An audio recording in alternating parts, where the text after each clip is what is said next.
Now we will consider the motion of a fluid around a cylinder, and this computation is a manifestation of Stokes flow equations, which are this. They are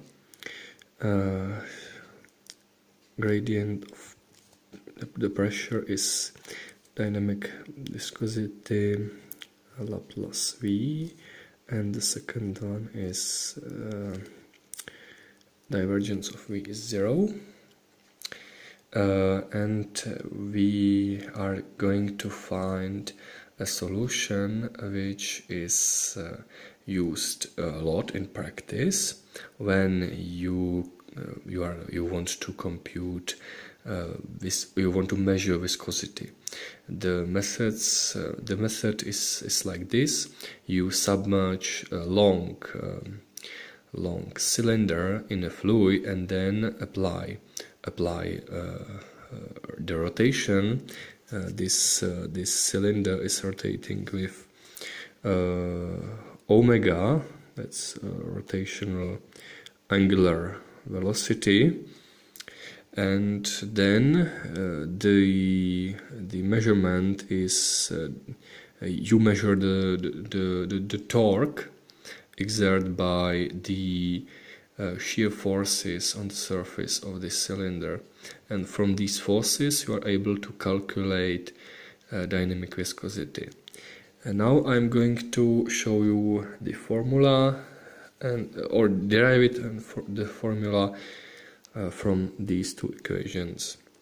First assumption which we will make is that the velocity field by symmetry is only function is a function of rho and z. Z is not z because it's infinitely. We will assume infinitely long cylinder. There is z unit vector, there is rho unit vector, cylindrical coordinates. Then I will write this expression for v.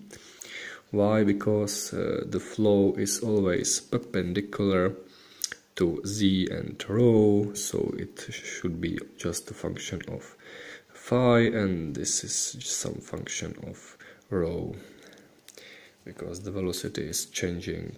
The profile is there is a maximum speed and there is a lower speed. The radius of the cylinder is a, and the boundary conditions are this: velocity at r infinity is gonna be 0, and velocity at r is equal to a is gonna be velocity on the surface, so it's omega times a. That's omega times a.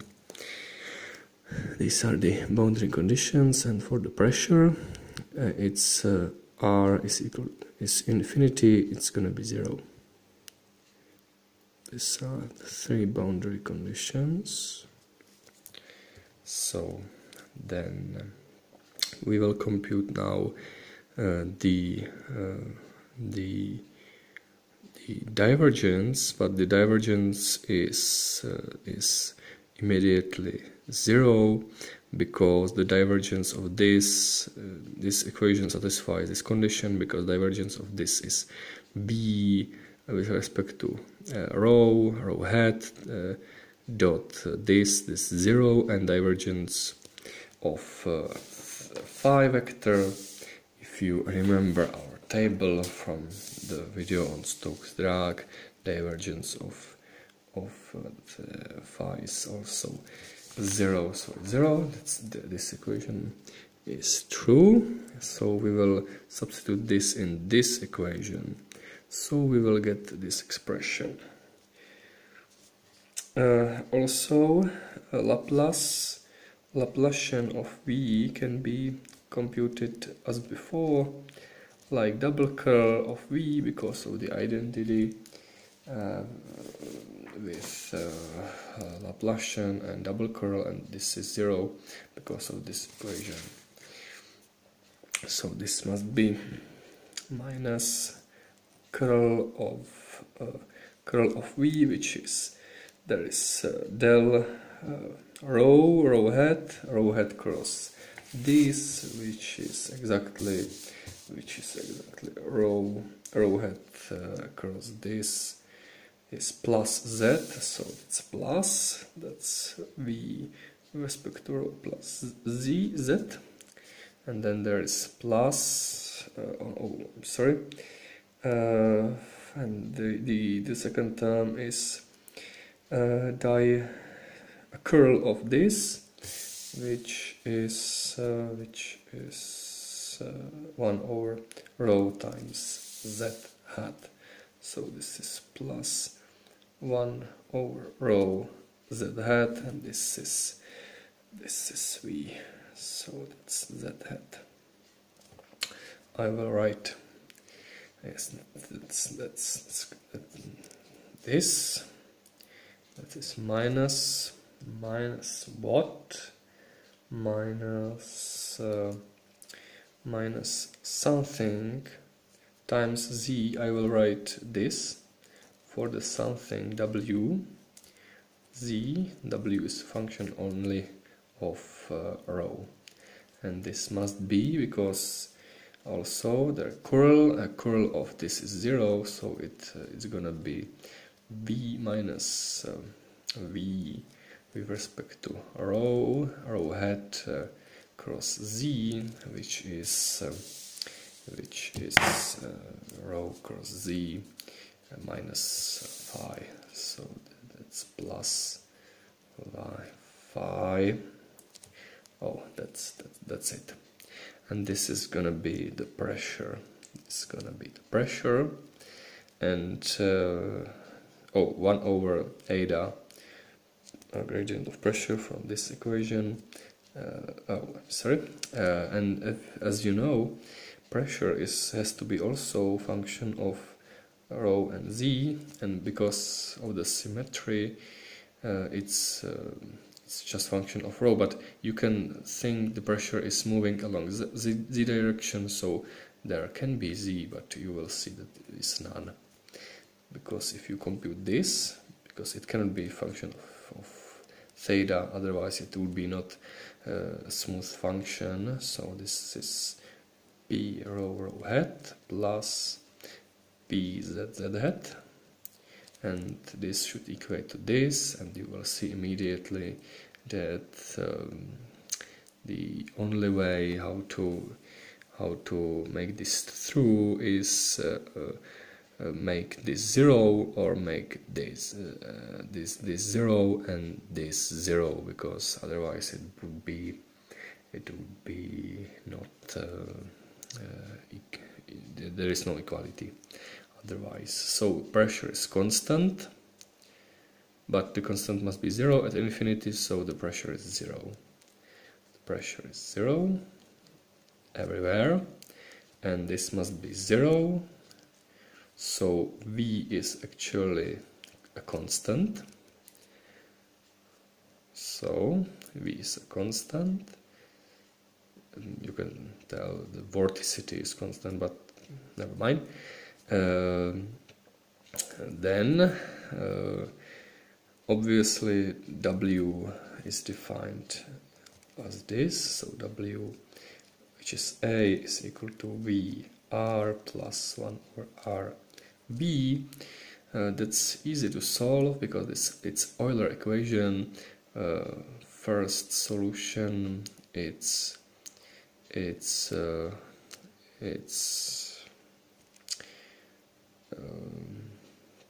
1 over R, because 1 over R is minus 1 over rho squared with minus, and there is a plus, so it's 0. That's a homogeneous term, and the second is A over 2 times rho, because this is A over 2 and this is A over 2, this is A. So the solution is some constant b over rho plus a over 2. I don't know right now what b and a is, but with the boundary condition, that is v vanishes at infinity, you will see immediately a 0, and v at r is equal to, oh no, not r, rho, because we are dealing with cylindrical coordinates. That's 0, so this must be, v must be what? Oh, that's omega a, but times phi hat, because it's changing. So that's yes, it can be written maybe this, but with absolute value or the magnitude. So this must be omega a squared divided by rho, because if you substitute in rho is equal to a, you will get omega a over omega a. That's the boundary condition. Now we will compute from the constitutive relation the stress, and from this shear force. So it's eta b plus v t transposed. This is 0, and this must be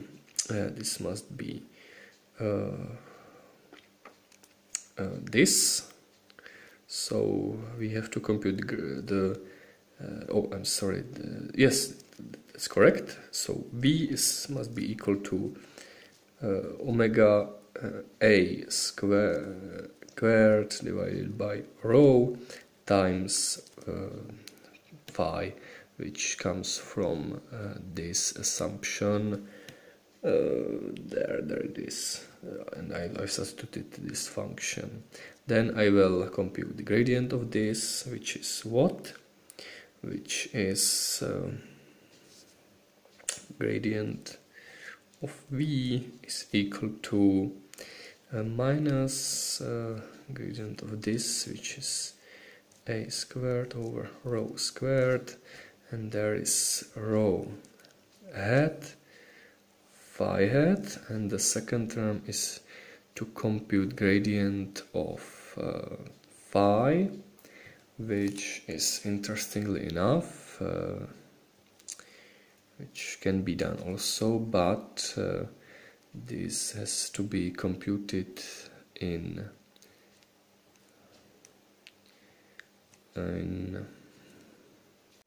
this has to be pre-computed, and if I will use an enhanced chart, you can also compute gradients of unit vector fields, and for phi it's minus rho phi rho. So it's then this is gonna be minus 1 over rho, so it's this a squared over rho squared, and there is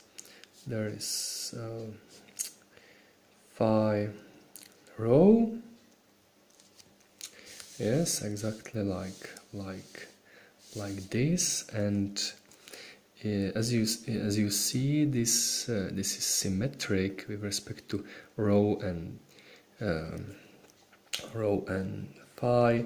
So its sum with the transpose, it's just 2 times this, and we will so it's this 5, and there is the second term, which is the same, 2 times as large, so that's this. Now we have to compute the force per unit length, or this force is, it's gonna be this. If you consider element of a cylinder, there is a force, and it's symmetric, so So I will assume it's only force in the phi direction, so we will need a force per unit area, and this force is N dot with sigma classical relation. In our case, N is rho hat dot with stress tensor, and we just need the phi component to compute actual moment which rotates this cylinder. From this T phi, that's without arrow, it's gonna be T n vector. It's just a component, so there should be dot product, so it's rho dot stress tensor dot this, and this is going to be what? Rho, this term, that's 1, this term, it's 1, so this term will vanish, and the remaining term is this. So we get this expression that this is equal to, oh, I forgot the eta, so this must be minus 2 omega a square eta over rho squared, but we are computing it at a, at rho is equal to a, so that's minus 2 omega eta, and this is the famous result of 2 times omega. So that's shear stress in this direction, and the force actual, or I'm sorry, not the force will cancel out the whole force, but we have to compute the moment. Whole moment, it's going to be like F R cross F in apostrophes, because R is gonna be a direction, and the force, the direction for is in the minus sign, so the moment generating will be in the direction against the motion, which is intuitive. The fluid is getting like tougher when you are going to rotate the cylinder, so it exerts a moment in the opposite direction. It would be very strange if it would generate another moment, so it would accelerate, and it's impossible. So this is going to be integral of sum of all moments, and this moment is a times this, because it's a times the force. So but the sign I've chose the sign convention, this one, so to be positive, so this is going to be plus because it's on the opposite direction, and a times this, which is 2 omega eta, and ds term, which is from cylindrical coordinates a, and there should be like double integral on the whole moment, and it's a times d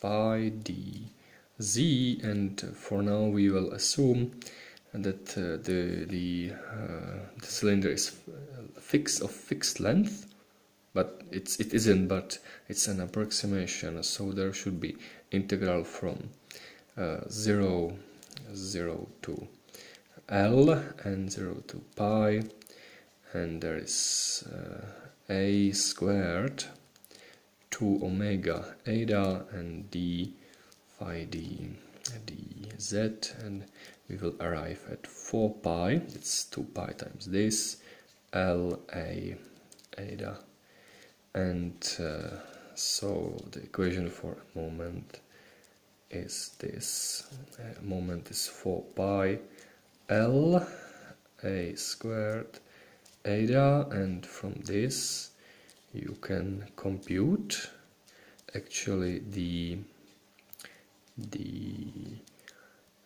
dynamic viscosity like this. And this is the base or the core equation, the basic equation of the method which is used in technical practice. It's called rotational viscometry. You can find it on Wikipedia. It's this formula. So I hope you enjoyed it. So maybe in next time. So panthare and goodbye. Oh, that's my mistake. That should be, there is forgotten angular velocity, and also here for the expression for the torque or a moment, force moment. So this is the relation.